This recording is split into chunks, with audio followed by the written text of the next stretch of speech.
नमस्कार प्रेक्षकांनो, लक्ष्मीच्या पावलांनी मालिकेच्या पुढच्या भागामध्ये आपल्याला पाहायला मिळणार आहे. अद्वैत म्हणतो की तू ज्या कलेबद्दल बोलत आहेस ना, ती कला मला खूप आवडते. असं म्हटल्यानंतर नैनाच्या हातून मोबाईल खाली पडतो व अद्वैत आणि कला हे दोघेही बोलता बोलता बाहेरून पाहतात तर तिथे कोणीच नसतं.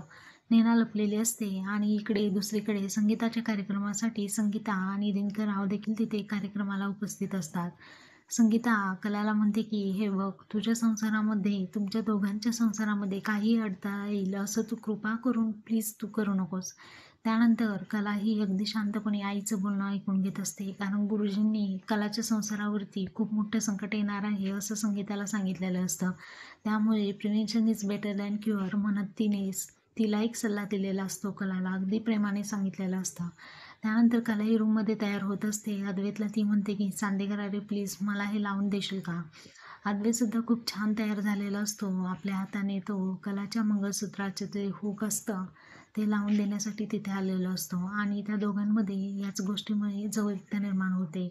त्याने आपल्या हाताने मंगळसूत्राची चेन लावून दिलेली असते. तसं तसं कला खूप खुश होत असते, कारण ती त्याच्या प्रेमामध्ये पडलेली असते. कला आणि अद्वैत आता संगीताच्या कार्यक्रमामध्ये मस्त तयार झालेले असतात. डान्सही खूप छान करतात आणि दोघंही एकमेकांच्या प्रेमामध्ये अगदी पाहून गेलेले आपल्याला दिसत आहेत. कला तर ऑलरेडीच खूप रोमॅन्टिक असते. ती रोमॅन्टिकपणाने अद्वैतकडे बघत असते.